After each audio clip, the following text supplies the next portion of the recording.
Oi, eu sou a Cris e hoje a gente vai comentar um pouquinho sobre opções pré e pós-treino para vegetarianos. Fica comigo até o final desse vídeo que você vai saber quais são.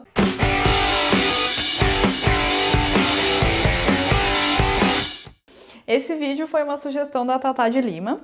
Ela pediu nos comentários de um outro vídeo algumas sugestões sobre pré e pós-treino para vegetarianos. Uma coisa importante é, nenhuma das recomendações que eu vou dar aqui vão substituir o acompanhamento individual com o nutricionista. Então eu vou falar algumas coisas gerais. E não vou dar nenhum exemplo de quantidades totais, porque realmente é uma coisa individualizada.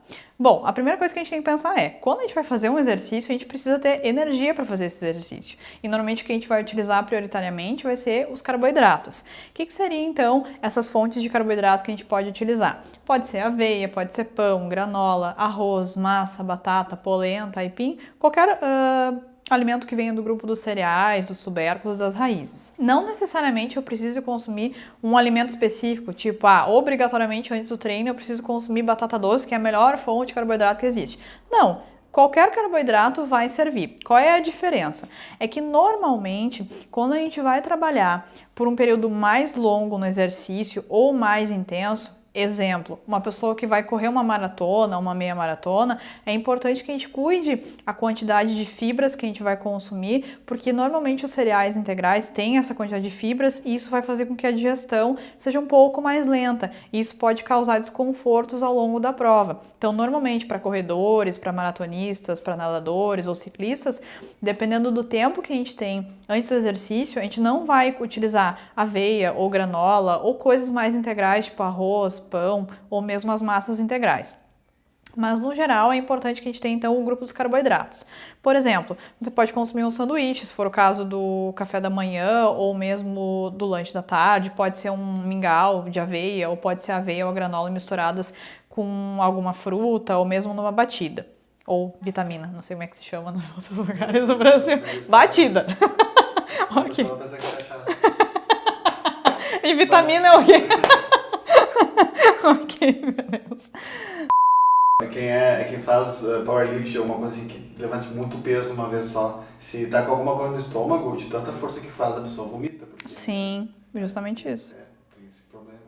Normalmente quando é uma coisa muito rápida, assim, a pessoa tem que utilizar alguma coisa mais simples, tipo pão branco, arroz branco, batata, enfim, né, dependendo de qual é o... Exatamente. E não usar também muita... Isso é uma coisa bem importante. Antes do treino, se não tem muito tempo para fazer digestão, não utilizar fontes de gordura, tipo amendoim, castanha, sementes, ou mesmo usar, sei lá, azeite de oliva no pão. Isso pode acabar prejudicando justamente por causa do esvaziamento, né? Se tem ainda a comida no estômago, tu vai acabar passando mal. Bom, como também não existe nenhum alimento específico, o melhor alimento, a gente pode pensar também que esses exemplos, eles se encaixam para os lanches, para café da manhã. Mas se você vai treinar após o almoço ou mesmo após o jantar, nada impede que você consuma arroz, feijão ou mesmo uma massa branca antes do treino para suprir essas fontes de carboidrato. E aí depois do treino, normalmente a gente vai se preocupar mais com a quantidade de proteína que a gente consome, pensando em valorizar o efeito, né, de estímulo de síntese proteica do músculo. Mas não necessariamente só depois do exercício. Eu vou citar alguns exemplos, mas é importante para quem faz exercício se preocupar com a proteína ao longo do dia e não só no momento isolado que é o pós-treino. Bom, o que seriam essas fontes de proteína para vegetarianos? De novo, pensando em lanches. Acho que uma das proteínas mais completas que a gente tem é o tofu, que seria o queijo de soja, que a gente chama, mas também poderia ser a própria proteína de soja, que é muito rica em aminoácidos e é uma proteína completa. A gente pode utilizar também a combinação arroz e feijão, ou mesmo um cereal e uma outra leguminosa, tipo uma massa em grão de bico, ou daqui a pouco batata e lentilha. Acho que o mais importante é sempre pensar nesse grupo das leguminosas que eu já tinha comentado anteriormente no canal. Isso pensando em vegetarianos estritos. Para os lanches, então, mais o tofu, e aí sim a gente poderia entrar com algumas proteínas que tem um pouco mais de gordura, como é o caso do amendoim, também muito completo, ou mesmo das amêndoas ou castanha de caju. Outra semente também que é muito rica em proteína é o gergelim, também pode ser usado nas batidas, ou vitamina, não sei como é que se chama nos outros lugares do Brasil, ou em pastinha. E só cuidando que não necessariamente depois do treino a gente precisa consumir uma grande quantidade de carboidrato. Isso é um mito que a gente tem. Quando a gente precisa consumir uma quantidade grande de carboidrato? quando a gente vai ter logo em seguida uma outra sessão de exercício, no caso de atletas que treinam mais de uma vez por dia, ou mesmo quando eu tô pensando num exercício mais a longo prazo, mais extenso, como é o caso de novo da corrida, do ciclismo, que a gente precisa realmente carregar mais o músculo, né, ou recarregar ele com glicogênio, que é esse meu estoque de carboidrato que eu tenho, que eu vou usar prioritariamente nesses exercícios de longa duração, enfim, longa distância. Mas o mais importante é proteína, não necessariamente carboidrato.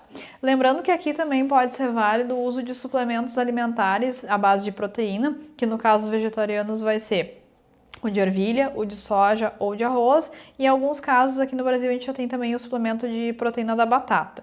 Aqui eu não comentei whey protein, iogurte, ovos, leite, porque a ideia é trazer opções, né, para vegetarianos estritos e ou veganos. Mas igual, essas fontes que eu citei vão entrar assim como entraria no caso se a pessoa consome carne, peixe, enfim, ou derivados.